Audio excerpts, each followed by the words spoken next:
একজন সফল উদ্যোক্তা হওয়ার স্বপ্ন সকলেরই থাকে, কিন্তু অধিকাংশই নতুন উদ্যোক্তারা ভুল জায়গা বা ভুল বিনিয়োগের কারণে তাদের মূলধন হারিয়ে ফেলছেন। আপনি হয়তোবা জানেনই না 90% ব্যবসা শুরুতেই কেন বন্ধ হয়ে যায়। আজকের ভিডিওতে আমরা এমন কিছু মারাত্মক ভুলের কথা বলবো যেগুলা এড়িয়ে চললে আপনার ব্যবসায় সফলতা অবশ্যম্ভাবী, এবং যে ভুলগুলি একটি ব্যবসায়কে শুরুতেই ধ্বংস করে দিতে পারে। আসসালামু আলাইকুম, বিজনেস অ্যান্ড মার্কেটিং গ্রুপের পক্ষ থেকে আপনাদেরকে শুভেচ্ছা এবং অভিনন্দন জানাচ্ছি। আমি মোহাম্মদ হাবিব রাজীব। আমরা আমাদের চ্যানেলে marketing, online marketing, digital marketing, e commerce, e business, online অর্থ উপার্জনের পদ্ধতি, ছাত্র এবং নারীদের অর্থ উপার্জনের পদ্ধতি, বিনিয়োগ সংক্রান্ত বিভিন্ন বিষয় নিয়ে আলোচনা করে থাকি। স্বল্পমেয়াদী, মধ্যমেয়াদী এবং দীর্ঘমেয়াদী বিনিয়োগ সম্পর্কে আলোচনা করে থাকি, এবং বিনিয়োগকারীদের যত আপডেট তথ্য রয়েছে, আধুনিক মার্কেটিংয়ের যত আপডেট তথ্য রয়েছে, সেই তথ্য নিয়ে আমরা আলোচনা করে থাকি। সো আমাদের চ্যানেলটি হতে পারে আপনার জন্য একটি তথ্যবহুল চ্যানেল এবং বিশ্লেষণধর্মী চ্যানেল, যে চ্যানেলের মাধ্যমে আপনি অনেক আপনার না বলা প্রশ্নের উত্তর পেয়ে যাবেন। একজন নতুন উদ্যোক্তাকে বিভিন্ন বাধা বিপত্তি অতিক্রম করে তার ব্যবসাটি দাঁড় করাতে হয়, কিন্তু অনেক ক্ষেত্রেই দেখা যায় যে প্রায় 90% ব্যবসায়ী ব্যবসা শুরু করার আগেই ব্যবসাটি বন্ধ করে দিতে বাধ্য হয়, কারণ শুরু থেকেই তারা বিভিন্ন ধরনের ভুলে তাদের ব্যবসাটিকে দাঁড় করানোর চেষ্টা করেছে। আসলে ভুল করে বা ভুল দিয়ে একটি ব্যবসাকে কোনো ক্রমেই দাঁড় করানো সম্ভব নয়। সো আজকের ভিডিওতে আমরা আলোচনা করব একজন নতুন উদ্যোক্তা কি ভুলের কারণে তার ব্যবসায় বড় ক্ষতির সম্মুখীন হতে হয়। প্রথমে যে বিষয়টা আলোচনা করব সেটি হচ্ছে ল্যাক অফ ডাইভার্সিফিকেশন, অর্থাৎ সব টাকা এক জায়গায় রাখা।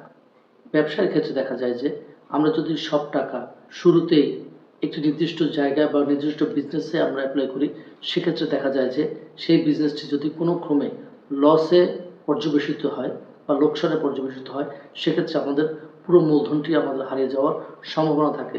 সো এক্ষেত্রে একজন নতুন উদ্যোক্তাকে ডেফিনেটলি তার সম্পূর্ণ মূলধনকে ডাইভার্সিফিকেশন করে, অর্থাৎ মূলধনটিকে ক্ষুদ্র ক্ষুদ্র অংশে ভাগ করে, কয়েকটি ভাগে ভাগ করে অর্থ বিনিয়োগ করতে হবে, এবং একটি নির্দিষ্ট পরিমাণ অর্থ ডেফিনেটলি তার নিজের কাছেই রাখতে হবে। এর ফলে প্রতিটি ব্যবসায়ের ঝুঁকির সম্ভাবনা কমে যাবে, এবং আপনার কাছে যে অর্থটি আপনি ব্যাকআপ হিসাবে রেখে দিবেন, সেটি আপনার ভবিষ্যতে যে কোনো ক্রান্তি লগ্নে এই টাকাটি আপনি ব্যবহার করতে পারবেন। সো একটি নির্দিষ্ট অঙ্ক ডেফিনেটলি আপনার কাছে রাখতে হবে। 2 নম্বরে যে বিষয়টি নিয়ে আলোচনা করব সেটি হচ্ছে আবেগের বশে বিনিয়োগ। এই ইমোশনাল ইনভেস্টিং আমাদের ব্যবসায়কে ক্ষতিগ্রস্ত করে। মার্কেট রিসার্চ না করে, কোনো গবেষণা না নিয়ে, কোনো তথ্য বা ডেটা না নিয়ে, শুধু আমার ব্যবসাটি ভালো লাগে বা ওই ব্যক্তি এই ব্যবসাটি করছে এইটা দেখে আমরা যদি ব্যবসার সিদ্ধান্ত নেই, বিনিয়োগের সিদ্ধান্ত নেই, সেক্ষেত্রে আমাদের ব্যবসায় ঝুঁকির সম্ভাবনা বেড়ে যেতে পারে। সো এই ধরনের ইমোশন বা আবেগের বশবর্তী হয়ে সকল টাকা এক জায়গায় বিনিয়োগ করলে সেক্ষেত্রে ব্যবসার ঝুঁকি ক্রমান্বয়ে বৃদ্ধি পেতে পারে। এক্সপেক্টিং কুইক রিটার্নস, অর্থাৎ দ্রুত লাভের আশা। আমাদের মধ্যে এই টেন্ডেন্সিটা প্রায়শই দেখা যায় যে আমরা খুব দ্রুত, খুব অল্প সময়ের মধ্যে আমরা রিটার্ন প্রত্যাশা করি, অর্থাৎ মুনাফা প্রত্যাশা করি। এটা আমাদের জন্য মানসিকভাবে একটি চাপ সৃষ্টি করে, যেটা আমাদের ব্যবসার জন্য ক্ষতির কারণ হতে পারে। সো আমাদেরকে বিবেচনা করতে হবে আমি কোন মেয়াদের জন্য ব্যবসায় বিনিয়োগ করেছি, সেটা দীর্ঘমেয়াদ, মধ্যম মেয়াদ নাকি স্বল্প মেয়াদের জন্য। সো এই ব্যবসার মেয়াদ সম্পর্কেও আমাদেরকে পরিচ্ছন্ন ধারণা রাখতে হবে। 4 নম্বরে যে বিষয়টি আলোচনা করব সেটি হচ্ছে বিচার বিশ্লেষণ বা কোনো ডেটা অ্যানালাইসিস না করে বিনিয়োগ করা। অর্থাৎ আমাদের মধ্যে প্রায়শই দেখা যায় যে বাজারের চাহিদা না বুঝে কোন অঞ্চলের জন্য কোন পণ্যটি আমরা বিক্রি করব বা কোন পণ্যটি নিয়ে আমি ব্যবসা করতে চাই, এই বিষয় সম্পর্কে আমাদের স্পষ্ট ধারণা থাকে না। আমরা বিভিন্ন ধরনের ইউটিউব দেখে, বিভিন্ন ধরনের বন্ধু বান্ধবের প্ররোচনায় আমরা ব্যবসায় বিনিয়োগ করি। সো এই ধরনের বিনিয়োগ অনেক সময় ব্যবসায়কে ক্ষতিগ্রস্ত করতে পারে। এই ক্ষেত্রে ডেফিনেটলি আমাকে বাজার যাচাই করতে হবে, মার্কেট রিসার্চ করতে হবে, অ্যানালাইসিস করতে হবে, বিভিন্ন মাধ্যম থেকে তথ্য সংগ্রহ করতে হবে, এবং আমরা সেই মাধ্যম থেকে তথ্য সংগ্রহ করব যে মাধ্যমগুলো সকলের কাছে গ্রহণযোগ্য।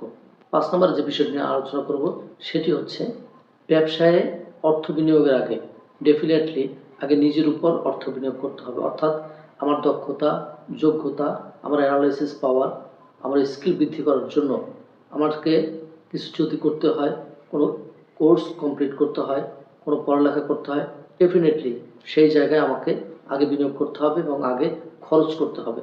আমার স্কিল বা আমার দক্ষতার উপরে, আমার যোগ্যতার উপর নির্ভর করবে যে আমার ব্যবসাটি ভবিষ্যতে কোন অবস্থায় যেতে পারে। সো বিজনেস করার আগেই আপনাকে একটি বিজনেস প্ল্যান তৈরি করতে হবে। আমরা জানি পরিকল্পনা ছাড়া কোনো কাজই সুষ্ঠুভাবে সম্পন্ন হতে পারে না বা হয় না। সো একটি ব্যবসায়িক প্ল্যান আমাকে ব্যবসা শুরু করার আগেই করতে হবে। প্রয়োজনে এক্ষেত্রে বিভিন্ন ব্যবসায়ী বা অভিজ্ঞ মেন্টরের পরামর্শ নিতে পারি আমরা। বিভিন্ন আত্মীয় স্বজন বন্ধু বান্ধবের কাছ থেকে তথ্য সংগ্রহ করতে পারি, বাজার অ্যানালাইসিস করতে পারি, বিভিন্ন ধরনের পত্র পত্রিকা এবং ওয়েবসাইটের ডেটা অ্যানালাইসিসের মাধ্যমে আমরা আমাদের বিজনেস শুরু করার আগে এই গবেষণার কাজটি করে ফেলতে হবে। সো আজকের আলোচনার মাধ্যমে আমরা নতুন উদ্যোক্তাদের বিনিয়োগ সংক্রান্ত যে ভুলগুলো করে থাকে সেই ভুল নিয়ে আমরা আলোচনা করলাম।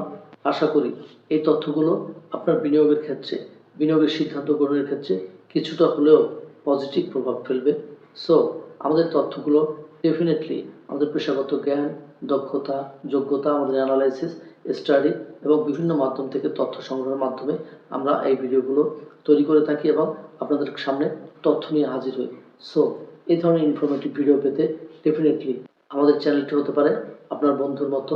এই চ্যানেলের মাধ্যমে আপনি বিজনেস, মার্কেটিং, অনলাইন মার্কেটিং, বিনিয়োগ এবং মার্কেটিংয়ের একাডেমিক যত বিষয়ের বস্তু রয়েছে সেই বিষয় সম্পর্কে আমরা আলোচনা করে থাকি। সো এই চ্যানেলটি যদি আপনার ভালো লেগে থাকে, আজকের ভিডিও যদি ভালো লেগে থাকে, ডেফিনেটলি ভিডিওটি আপনার কাছের প্রিয়জন মানুষের কাছে শেয়ার করতে পারেন। যদি আপনি এই চ্যানেলের প্রতিটি আপডেট ভিডিও পেতে চান, সেক্ষেত্রে এই চ্যানেলটি হতে পারে আপনার নিত্যদিনের সঙ্গীর মতো। সো এই চ্যানেলটি সাবস্ক্রাইব করে চ্যানেলের পাশে থাকবেন। দেখা হচ্ছে পরবর্তী ভিডিওতে। সে পর্যন্ত সকলে ভালো থাকবেন, সুস্থ থাকবেন। সকলের মঙ্গল কামনায়। আসসালামু আলাইকুম।